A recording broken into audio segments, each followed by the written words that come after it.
अभी तक हम लोगों ने सिर्फ प्रोटॉन, न्यूट्रॉन एंड इलेक्ट्रॉन के बारे में ही करा था, तो वहाँ तक का एटॉमिक नंबर, मास नंबर, आपने ये सारी टर्म्स याद रखनी है।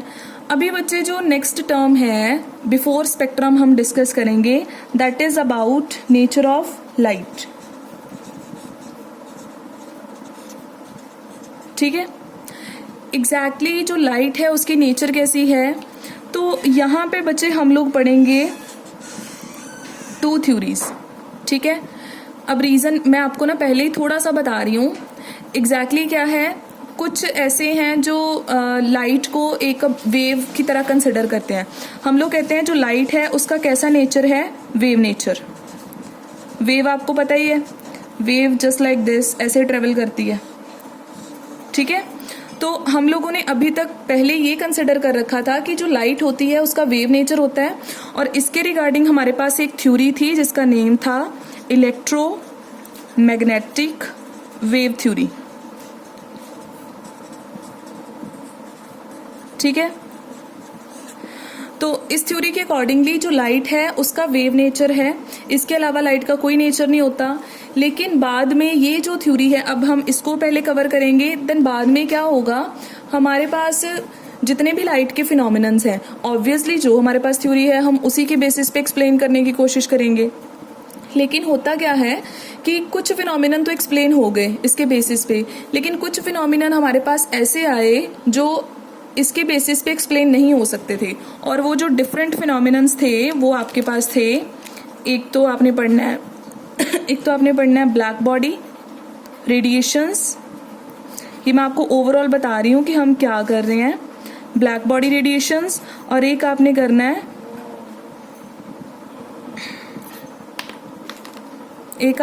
है बेटा फोटो इलेक्ट्रिक इफेक्ट।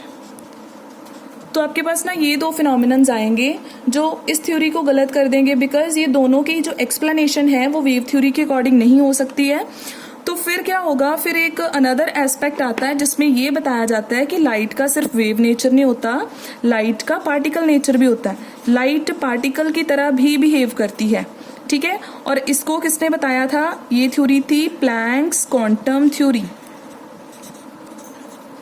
ठीक है, तो ओवरऑल कंक्लूजन ये निकाला गया कि लाइट दोनों ही नेचर शो करती है, वेव नेचर भी शो करती है, पार्टिकल नेचर भी शो करती है। ठीक है, तो यही जो फिनोमिनन ये एक्सप्लेन नहीं कर पाया था, फिर उसको पार्टिकल थ्योरी यानी कि प्लैंक्स क्वांटम थ्योरी एक्सप्लेन करेगी। क्लियर हो गया बेटा। अब बच्चे मैं जो आपकी थ्योरी स्टार्ट करने जा रही हूँ बहुत सिंपल है ये। ठीक है, आपने ध्यान से बस सुनना है थोड़ा सा। Electromagnetic wave theory. ठीक है, इलेक्ट्रोमैग्नेटिक वेव थ्योरी। अच्छा, तो मैंने आपको पहले ही बता दिया कि ये थ्योरी क्या कंसिडर करके चलने वाली है। ठीक है, तो इस थ्योरी के अकॉर्डिंगली अब ये थ्योरी ना थोड़ा आपको एक्सप्लेन करेगी कि हम क्या कंसिडर कर रहे हैं। इसने कंसिडर करना है लाइट को as a wave. It will consider light as a wave. अब इसका मतलब क्या है, इसका मतलब ये है अकॉर्डिंग टू दिस थ्योरी कि कोई भी आपके पास सोर्स ऑफ लाइट है, चाहे वो सन है, चाहे बल्ब है, चाहे कोई हीटेड रोड है, तो आपको पता है हर एक में से रेडिएशंस तो निकलती हैं। ठीक है, either in the form of light, in the form of heat. तो वो जो रेडिएशंस निकलेंगी ना, इस थ्योरी के accordingly these radiations are wave. ठीक है, तो इनके अकॉर्डिंग जो रेडिएशंस होंगी वो ऐसे ट्रेवल करेंगी। ठीक है, this is the form of wave. तो ये जो अपर एंड होता है बच्चे, इसको आप लोग क्या बोलते हो, इट इज क्रस्ट। एंड जो लोअर एंड होता है this is trough. So this is known as crust and this is known as trough. ठीक है, so according to this theory, light travels in the form of wave, in the form of crust and trough, upward downward ऐसे करके movement होती है from any source of radiations. ठीक है, second चीज, it is having electric and magnetic field associated with it and perpendicular to the direction of motion of it.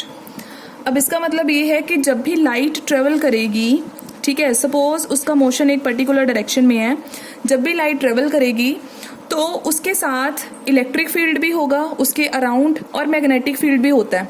Light radiations का अपना electric and magnetic field दोनों चीज़ें होती हैं, and both of these things are perpendicular to each other and as well as to the direction of motion.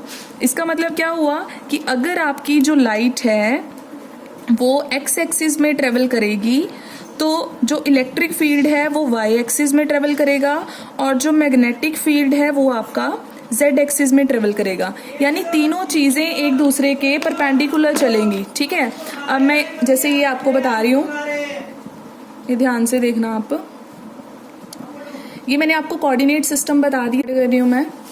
तो ये मैंने लिया बच्चे coordinate system.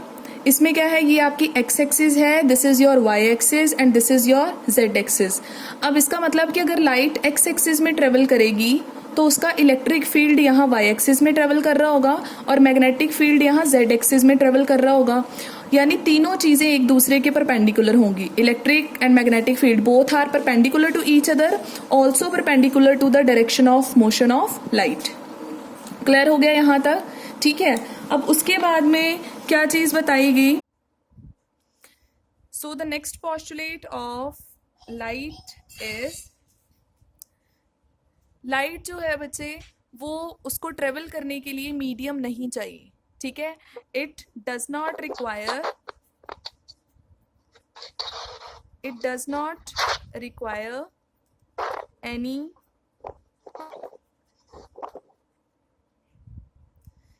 Not require any medium to travel.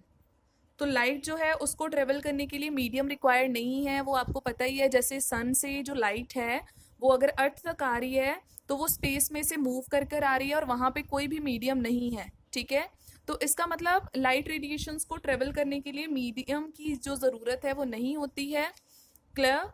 उसके बाद में फर्दर जो आपका पोस्टुलेट है next one, that is source of light emit radiations continuously। ठीक है, आपके पास जो नेक्स्ट पोस्टुलेट है वो ये है कि whenever a source of light emit light radiations then it will emit the radiations continuously radiations emit होती हैं, वहाँ पे कोई गैप या फिर हम लोग ये नहीं कह सकते हैं कि एक पर्टिकुलर सेक्शन एमिट हो गया उसके बाद में थोड़ा gap and then next section आएगा। ठीक है, कॉन्टिन्यूसली जो लाइट रेडिएशंस हैं वो एमिट होती हैं, ये मेन पॉइंट आपने याद रखना है। ठीक है, एंड एक चीज़ याद रखनी है, according to this theory energy of light radiations is directly proportional to the intensity of light। ठीक है, किसी भी लाइट की कितनी एनर्जी है वो डिपेंड करती है उसकी इंटेंसिटी पे। अब आपको क्वेश्चन ये होगा कि एक्चुअल में इंटेंसिटी क्या है, तो बच्चे जो आपके पास इंटेंसिटी होती है, intensity is the amount of light falling per unit area per unit second और पर सेकेंड। ठीक है, तो लाइट आपके पास लाइट कितनी, लाइट जो है उसका अमाउंट जो है वो कितना फॉल कर रहा है एक पर्टिकुलर एरिया पे, राइट, एंड कितना टाइम लगा रहा है, this is the intensity of light. अब इसके लिए एग्जांपल आपके पास, जैसे हम लोग कहते हैं कि 100 वॉट का बल्ब हमने घर पे यूज़ करना है ना सपोज, और एक आपके पास 10 वॉट का बल्ब है, तो जो 100 वॉट वाला होता है हम लोग कहते हैं इसकी तो लाइट बहुत ही ब्राइट है ना, तो इसका मतलब उसमें उस केस में क्या होता है कि ज़्यादा लाइट पड़ रही है, एक सेकेंड में एक यूनिट एरिया में बहुत ज़्यादा लाइट पड़ रही है। और यही अगर आप 10 वॉट 20 वॉट इसका कोई भी अनदर सोर्स यूज़ करते हो तो उसकी लाइट बहुत डिम होती है, बहुत ही कम होती है, तो इसका मतलब उसकी इंटेंसिटी कम होती है। ठीक है, तो इंटेंसिटी क्लियर हो गया। सो इसका मतलब जो हमारी इलेक्ट्रोमैग्नेटिक वेव थ्योरी है उसके अकॉर्डिंगली जो भी एनर्जी होगी लाइट रेडिएशंस की, that will always depends upon intensity of light. अगर ब्राइट लाइट होगी तो उसकी एनर्जी भी ज़्यादा होगी, अगर डिम लाइट होगी तो उसकी एनर्जी भी क्या होगी, कम।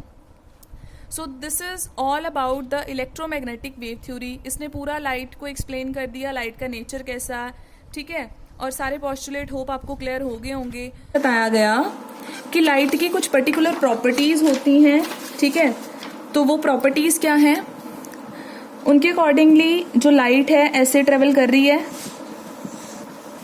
ठीक है। मैंने आपको ये बता दिया, this is your crust and this is your trough, ठीक है। तो उन्होंने कहा कि वेव की कुछ करेक्टरिस्टिक्स होती हैं, वेव की कुछ करेक्टरिस्टिक्स होती हैं जिनको आपने याद रखना है,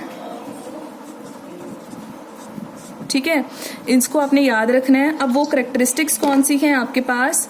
फर्स्ट होती है बेटा आपके पास वेव लेंथ। हर वेव की अपनी एक लेंथ होती है, wave length, and it is represented by lambda. और वेव लेंथ क्या होती है? दो क्रस्ट के बीच में जितना डिस्टेंस होता है, this is known as wave length. Clear हो गया? It is the distance between the two crest और it is the distance between the two trough. दो ट्रफ या दो क्रस्ट में कितना डिस्टेंस चल रहा है, that will be your wavelength, ठीक है। उसको लैम्डा से रिप्रेजेंट करेंगे और यूनिट्स क्या होंगी, जस्ट लाइक लेंथ उसकी यूनिट मीटर, सेंटीमीटर ऐसे करके होती हैं, और मोस्टली हम आंगस्ट्रॉम या न्यूटन मीटर में कंसिडर करते हैं,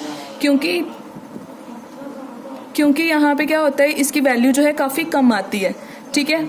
दूसरी प्रॉपर्टी आपने याद रखनी है वेव नंबर, ठीक है। अब आपके पास नेक्स्ट प्रॉपर्टी है वेव नंबर। इसके अलावा और भी बहुत सारी प्रॉपर्टीज हैं, तो अभी मैं सिर्फ आपको वेव नंबर ही बता रही हूँ, तो बाकी प्रॉपर्टीज आई नो टाइम हो रहा है तो बाद में हम डिस्कस कर लेंगे, right. So now what is the wave number? It is the number of waves present in 1 centimetre of length, ठीक है। अब सपोज आपके पास ना आपने 1 सेंटीमीटर चूज कर लिया, ठीक है। उस 1 सेंटीमीटर में कितनी वेव्स पास कर रही हैं? अब सपोज अगर वेव बहुत छोटी छोटी हैं तो 1 सेंटीमीटर में हो सकता है ऐसे बहुत सारी ऐसे वेव्स पास कर जाएं। तो 1 सेंटीमीटर में कितनी वेव्स हैं? The number of waves in 1 centimetre is known as wave number and it is denoted by nu bar, ठीक है। और हमेशा जो आपका वेव नंबर होगा it will be inversely proportional to the wave length. Properties आपको clear है? Now the third property is frequency, right. Frequency is represented by nu, this is nu, ठीक है। Wave number is represented by nu bar and frequency is represented by new. Now what is frequency? It is the number of waves passing through a point in 1 second, passing through a point in 1 second।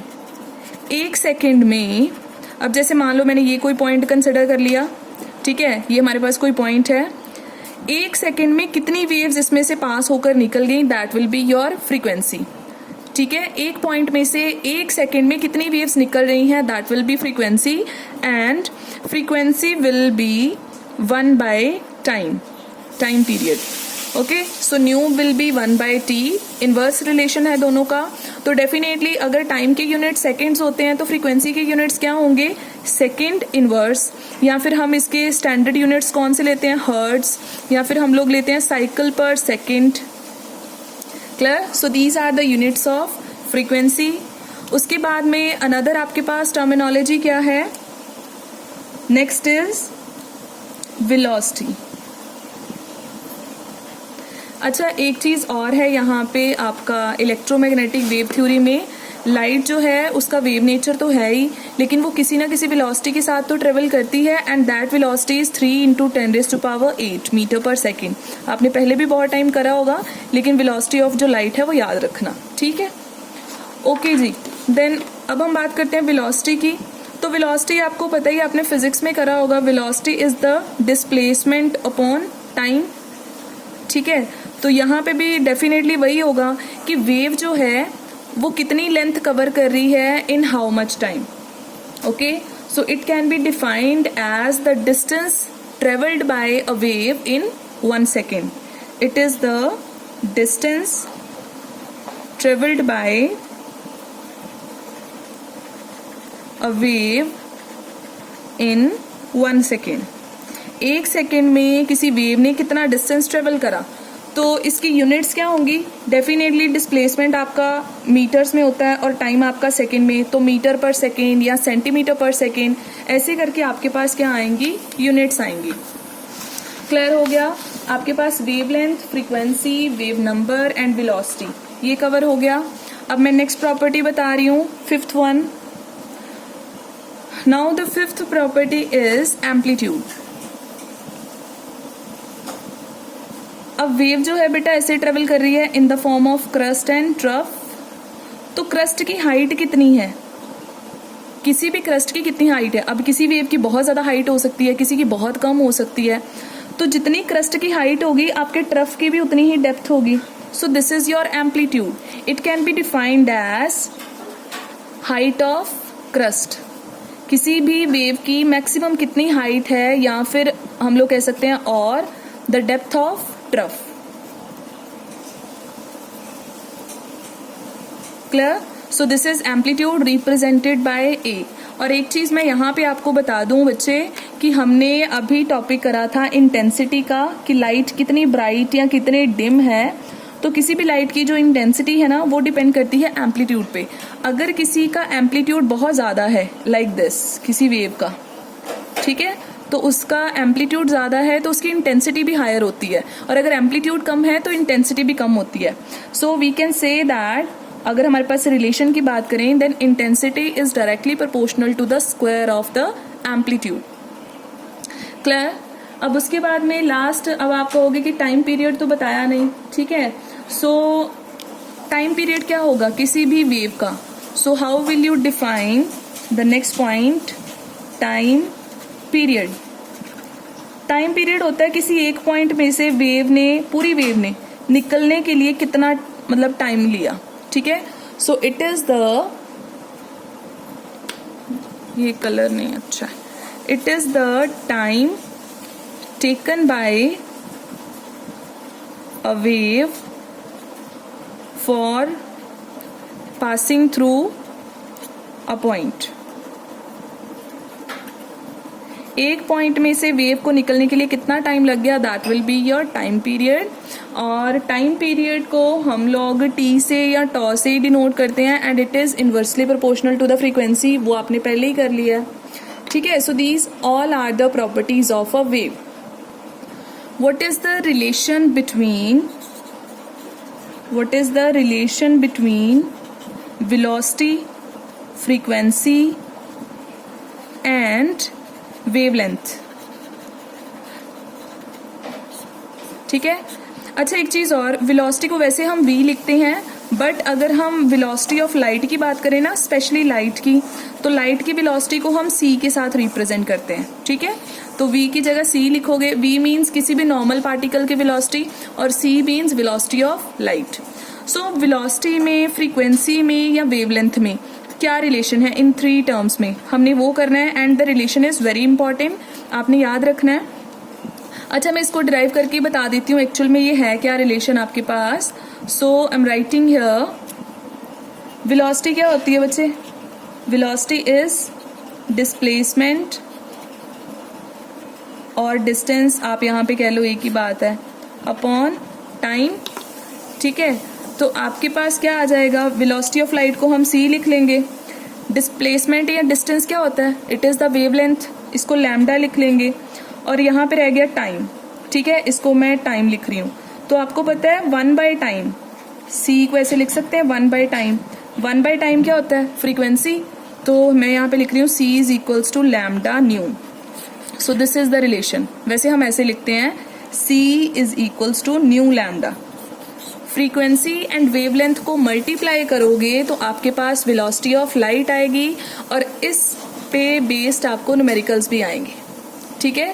Frequency, wavelength and velocity का ये relation है, c is equals to nu lambda, आपने ये याद रखना है। अब आपको न्यूमेरिकल कैसे आ सकते हैं? सपोज मैं यहाँ पे एक न्यूमेरिकल लिख रही हूँ, statement, here I am writing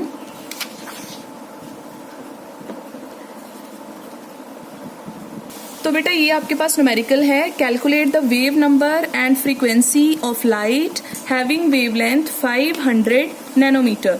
तो आप जो है कैसे कैलकुलेट करोगे, वेवलेंथ आपको गिवन है लैम्डा, इट इज 500 नैनोमीटर। सबसे पहले तो आप इसको मीटर्स में कन्वर्ट करोगे एंड नैनोमीटर आपको पता है it is 10⁻⁻9 metre. Clear? Wavelength given है, आपने वेव नंबर कैलकुलेट करना है। अब वेव नंबर तो कैलकुलेट करना इजी है because wave number is inversely proportional to wavelength. तो आप क्या करोगे, 1/500 इंटू 10⁻⁻9। तो अब जैसे ही इसको डिवाइड करोगे आपके पास आंसर क्या आ जाएगा, 1/500 इंटू 10⁻9। ये नेगेटिव पावर जो थी ऊपर जाकर क्या हो जाएगी, पॉजिटिव। फर्दर डिवाइड करना है तो आप कर सकते हो, ठीक है। अगर आप इसको फर्दर सॉल्व करोगे तो आपके पास आ जाएगा 1/5, 2 zeros कैंसिल हो जाएंगे, 10⁻7 और आपके पास आ जाएगा 0.2 इंटू 10⁻7। तो ये आपका हो गया वेव नंबर और इसकी यूनिट्स क्या आएंगी, मीटर इनवर्स। क्लियर? लेकिन अभी उन लोगों ने क्या पूछा आपसे, एक तो वेव नंबर पूछा था वो हमने कैलकुलेट कर दिया, नेक्स्ट पूछिए फ्रीक्वेंसी। तो फ्रीक्वेंसी और वेवलेंथ का क्या रिलेशन है, for frequency we will apply the relation C is equals to nu lambda. तो न्यू कैसे निकलेगा, C ओवर लैम्डा करके। C is the velocity of light, वो तो फिक्स्ड है, it is 3 into 10⁸ and lambda कितनी है हमारे पास, 500 इंटू 10⁻⁻9। तो दोनों को डिवाइड करके आपके पास क्या आ जाएगा, frequency, and the units will be second inverse और हर्ट्ज। Is it clear? अब आपके पास बेटा इलेक्ट्रोमैग्नेटिक वेव थ्योरी खत्म हो गई। अब प्रॉब्लम ये है कि इसकी लिमिटेशंस क्या हैं, ठीक है। तो लिमिटेशंस मैंने आपको ऑलरेडी बताया था कि एक्चुअल में जितने भी फिनोमिनन्स हैं लाइट के वो तो एक्सप्लेन हो गए, reflection, refraction, interference, diffraction, but some phenomenons of light they are not explained, some phenomenons not explained। और वो कौन से फिनोमिनन थे, जिनमें से मोस्ट इंपॉर्टेंट जो आपने करने हैं, the one is black body radiations, clear, black body radiations, and second one is the photo electric effect. These were the two phenomenons which were not explained on the basis of the electromagnetic wave theory। clear? then similarly जो हम अभी spectrum discuss करेंगे, spectrum जो है उसको भी explain नहीं कर पाई। देन एक प्रॉपर्टी होती है बच्चे सॉलिड्स की, हीट कैपेसिटी। कोई भी सॉलिड कितनी हीट एब्जॉर्ब कर सकता है, heat capacity of solids versus temperature, उसका टेम्परेचर के साथ क्या रिलेशन है, कैसे वेरी करती है, उसको एक्सप्लेन नहीं करा। ये तो चलो आप थर्मोडायनामिक्स में करोगे, ठीक है। अभी हमने ये दो फिनोमिनन्स करने हैं, तो ये पहले पढ़ लेते हैं कि एक्चुअल में ये फिनोमिनन्स हैं क्या, एंड देन हम डिस्कस करेंगे कि कैसे इलेक्ट्रोमैग्नेटिक वेव थ्योरी इनको एक्सप्लेन नहीं कर पाई और नेक्स्ट थ्योरी आएगी। सो this is all about the electromagnetic wave theory.